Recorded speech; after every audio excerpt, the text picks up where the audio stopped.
Hei, meie tänane teema on mool. See on alguses natukene keerulisemat sorti teema, kuid kui rahulikult võtta, siis saad sa sellega väga ilusti hakkama. Kõigepealt vaatame üle, mis on mool. Mool on loendusühik, mida kasutavad peamiselt keemikud. Loendusühikud on kasutusel aga ka meie igapäevaelus. Näiteks üks tosin tähendab 12 asja. Olgu selleks siis 12 kommi ehk tosin kommi või tosin raamatut ehk 12 raamatut. Kui tosin on selline ühik, mis sisaldab endas ainult 12 asja, siis mooli taga on peidus 602 heksiljonit aineosakest. See on üks väga suur arv, mille kirjapanemise jaoks peaksin ma kirjutama kõigepealt arvu 602 ja siis lisama sellele 21 nulli. Selle jaoks aga, et mitte kogu aeg välja kirjutada 21 nulli, mis on küllaltki tülikas tegevus, kasutatakse arvu standardkuju, ehk siis me saame 602 heksiljonit kompaktsemalt kirja panna kui 6,02 korda 10 astmes 23. Palun jäta siin meelde, et mool on samasugune loendusühik nagu tosin, lihtsalt mool võtab kokku üüratult suure hulga aineosakesi. Mool on ainehulga ühik. Ainehulk väljendab aines sisalduvate osakeste arvu ja üks mool sisaldab endas 6,02 korda 10 astmes 23 aineosakest ja seda arvu nimetatakse Avogadro arvuks Itaalia teadlase Amedeo Avogadro järgi. Avogadro arvu tähis on suur N alaindeksiga A. Moolide teema juures tuleb sul teada ka teisendamist, seega palun jäta meelde, et ühes moolis on 1000 millimooli ning ühes kilomoolis on 1000 mooli. Selle jaoks, et teisendamine oleks natukene lihtsam, vaatame üle ka paar näidet. Kõigepealt on sul vaja 25 mooli teisendada millimoolidesse. Sina tead, et ühes moolis on 1000 millimooli.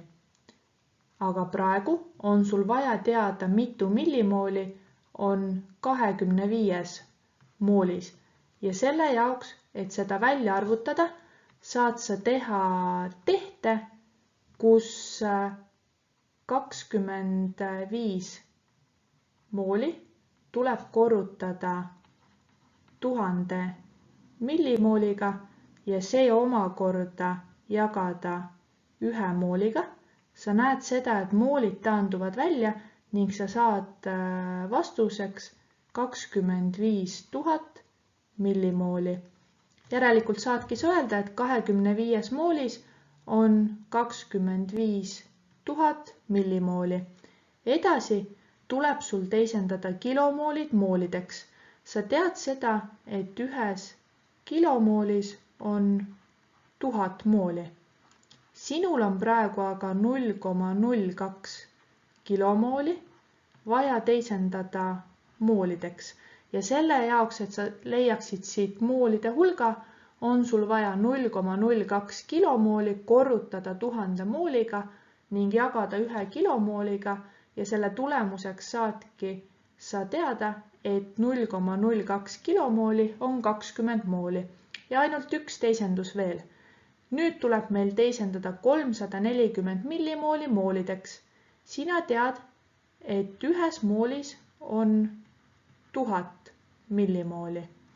Sinul on vaja aga teada, mitu mooli on võrdne 340 millimooliga ning moolide hulga leidmise jaoks tuleb sul 340 millimooli korrutada ühe mooliga ja jagada nüüd 1000 millimooliga, mille tulemusel saadki sa teada, et 340 millimooli on sama, mis 0,34 mooli.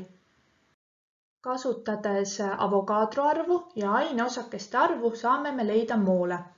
Moolide arv, mille tähis on väike n, on võrdne aineosakeste arvu, mille tähis on suur n, ja Avogadro arvu, mille tähis on suur N alaindeksiga A jagatisega. Moolide arvuühik on mool, aineosakeste arvuühik sõltub aga meil ülesande kontekstist. Keemias on meil 3 erinevat tüüpi aineosakesi. Meil on aatomid, molekulid ja ioonid ning Avogadro arvu ühikuks on aineosakest mooli kohta ja siinkohal palun jäta meelde, et Avogadro arv on alati kindel arv, seega tema käitub meil konstandina. Esimeses harjutusülesandes tuleb meil leida moolide arv, mis vastaks toodud vaseaatomitele. Kõigepealt paneme paika andmed. Me teame, et meil on toodud ära vaseaatomid ehk siis aineosakeste arv, mida tähistati suure n-iga, on praegu meil võrdne 1,204 korda 10 astmes 23 ning ühikuks tuleb aatomit. See ülesanne soovib meie käest teada moolide arvu ehk siis väike n on võrdne küsimärgiga. Lahendamist alustame me põhivalemist, mis ütles meile seda, et moolide arv on võrdne aineosakeste arv jagatud Avogadro arvuga. Kuna meil ongi vaja leida moolide arvu, siis saame otse asendada nüüd valemisse arvud. Seega me saame kirja panna, et 1,204 korda 10 astmes 23 aatomit tuleb meil jagada Avogadro arvuga. Avogadro arvu väärtus on 6,02 korda 10 astmes 23 ning tema ühikuks oli aineosakest mooli kohta, kuna praegu tegeleme me aineosakestega, mis on aatomid, siis Avogadro arvu ühikuks tuleb aatomid mooli kohta. Sa näed seda, et aatomid taanduvad välja ning samuti saame me välja taandada 10 astmes 23 ja nüüd, kui sa 1,204 jagad 6,02, siis sa saad vastuseks 0,2 ning ühikuks tuleb mooli. Ja kuna tegemist on ülesande lõppvastusega, siis tõmbame sellele ka 2 joont alla. Järgnevas ülesandes tuleb meil leida moolide arv, mis vastaks toodud hapnikumolekulidele ja kõigepealt paneme paika andmed. Me teame seda, et aineosakeste arv, mille tähis oli suur N, on võrdne praegu 7,525 korda 10 astmes 24 ja ühikuks tuleb molekuli, sest et meil räägitakse hapnikumolekulidest ning see ülesanne tahab meie käest teada moolide arvu, seega saamegi kirja panna, et väike n on võrdne küsimärgiga. Lahendamist alustame taaskord põhivalemi kirjapanemisest, mis ütles meile, et moolide arv on leitav, kui me aineosakeste arvu jagame Avogadro arvuga. Ja kuna see ülesanne tahabki meie käest teada moolide arvu, siis me saame valemisse asendada juba vastavad arvväärtused. Ehk siis aineosakeste arv on meil praegu 7,525 korda 10 astmes 24 ning tema ühikuks on molekuli ja selle peame me jagama Avogadro arvuga. Avogadro arvu väärtus on 6,02 korda 10 astmes 23 ning Avogadro arvu ühikuks on aineosakest mooli kohta ja kuna praegu tegeleme me aineosakestega, milleks on molekulid, siis Avogadro arvu ühikuks tuleb molekuli mooli kohta. Sa näed seda, et molekulid taanduvad välja. Nüüd selle jaoks, et me oskaksime 10 astmeid taandada, teeme ühe pisikese kõrvalepõike. Sa saad mõelda järgnevale loogikale. Kui sa pead 1000 jagama 100-ga, siis sa saad mõlemat arvu taandada 100-ga. 100 jagatud 100-ga on 1 ning 1000 jagatud 100-ga on 10. Ehk siis sa saadki selle tehte vastuseks 10. Ja 10 astmetega saad sa kasutada samasugust loogikat. 10 astmes 24 tähendab seda, et selle arvu kirjutamise jaoks peame me kõigepealt kirjutama 1 ja siis 24 nulli. Ja 10 astmes 23 tähendab seda, et me kirjutame kõigepealt 1 ja sellele järgi 23 nulli. Ehk siis me saame 10 astmeid praegu taandada ja taandamiseks kasutame megi 10 astmes 23. Ehk siis kui sa 10 astmes 23 jagad 10 astmes 23-ga, jääb järgi sul 1 ja kui sa 10 astmes 24 jagad 10 astmes 23-ga, jääb sulle järgi 10. Ning nüüd teeme kõigepealt tehte, kus 7,525 korrutame 10-ga, ehk siis saame 75,25 ja selle jagame 6,02-ga, ühikuks jääb sul mooli, selle sa saad juba ära kirjutada ja nüüd, kui sa teed selle tehte ära, siis sa saadki teada, et hapnikumoole on sul praegu 12,5 mooli. Kolmandas harjutusülesandes leiame, mitu aatomit sisaldub 3 moolis hõbedas ning kõigepealt paneme paika andmed. Me teame seda, et moolide arv on praegu 3, ehk siis saame kirja panna, et väike n on võrdne 3 mooliga ja see ülesanne tahab meie käest teada aatomite ehk siis aineosakeste arvu ja järelikult meie otsitav suurus on aineosakesed, mille tähis on suur N.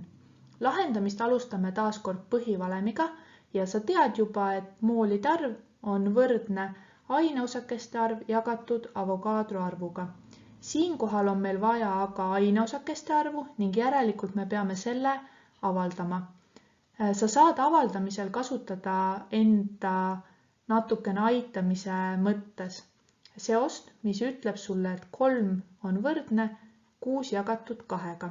Sa näed seda, et aineosakesed on samas positsioonis 6-ga ning 6 saad sa siis, kui sa 3 ja 2 omavahel korrutad. Järelikult aineosakeste leidmise jaoks tuleb sul moolide arv korrutada Avogadro arvuga ja nüüd saame ilusti asendada arvud, ehk siis 3 mooli tuleb meil korrutada Avogadro arvuga, milleks on 6,02 korda 10 astmes 23. Avogadro arvu ühikuks on aineosakest mooli kohta ja kuna sinu käest küsitakse praegu aatomeid, siis tema ühikut ongi aatomit mooli kohta. Me näeme seda, et moolid taanduvad välja ja nüüd, kui me teeme tehte, kus me 3 korrutame 6,02-ga, siis me saame vastuseks 18,06 ja lisame siia korda 10 astmes 23 aatomit. Arvu standardkujusüsteem on aga selline, kus esimene arv peab jääma 1 ja 9 vahele. Seega me peame praegu nihutama koma kohta 1 koht vasakule, millest tulenevalt me saame arvuks 1,806. Nüüd koma kohta vasakule nihutades suureneb arvu väärtus 10 korda, ehk siis 10 astmes 23 asemel on meil 10 astmes 24 ning ühikuks jääb aatomit ja seega sa saadki öelda, et 3 moolis hõbedas sisaldub nii suur hulk aatomeid. Viimases harjutusülesandes tuleb meil leida molekulide arv 12,5 millimoolis lämmastikus ja kõigepealt paneme paika andmed. Me teame seda, et moolide arv on meil praegu 12,5 millimooli ning see ülesanne soovib meie käest teada molekulide arvu ehk siis aineosakesed on see, mida me otsima hakkame. Lahendamist alustame kõigepealt põhivalemist, mis ütleb sulle, et moolide arv on võrdne aineosakeste arv jagatud Avogadro arvuga. Meil on vaja siit aga avaldada aineosakeste arvu ja eelmisest ülesandest me juba teame, et see on võrdne moolide arv korrutatud Avogadro arvuga. Kui sa vaatad aga andmetest toodud moolide arve, siis see on millimooli, aga meil oleks vaja see teisendada põhiühikusse ehk siis mooli. Sina tead aga seda, et ühes moolis on 1000 millimooli. Järelikult ühes millimoolis on 1000 mooli ja seega me peame teisendamise jaoks jagama seda arvu 1000-ga ja sa saadki kirja panna, et see on 0,0125 mooli. Nüüd on meil ilusti moolid olemas ja me saame tehtega edasi minna. Selle jaoks tuleb meil siis 0,0125 mooli korrutada Avogadro arvuga, mis on 6,02 korda 10 astmes 23 ja Avogadro arvu ühikuks on aineosakest mooli kohta, kuna praegu räägitakse meil aineosakesest, mis on molekul, siis Avogadro ühikuks tulebki molekuli mooli kohta. Sa näed seda, et moolid taanduvad ilusti välja ning kui sa 0,0125 korrutad 6,02-ga, saad sa vastuseks 0,07525. Siia lisame veel 10 astmes 23 ja ühikuks tuleb molekuli. Arvu standardkuju korral pidi aga esimene arv jääma 1 ja 9 vahele, järelikult peame me seekord nihutama koma kohta 2 kohta paremale ja selle tulemuseks saame me arvu 7,525. Nüüd, kuna me aga nihutasime 2 kohta koma paremale, siis arvu enda väärtus väheneb meil 100 korda, mis tähendab seda, et 10 astmes 23 jääb meil alles 10 astmes 21 ja ühikuks tuleb ikkagi molekuli, ehk siis sa saadki öelda, et 12,5 millimoolis lämmastikus on 7,525 korda 10 astmes 21 molekuli. Palun jäta selle osa juures meelde, et mool on loendusühik ning veel jäta meelde valem, mis ütles sulle, et moolide arv on leitav, kui sa aineosakeste arvu jagad Avogadro arvuga.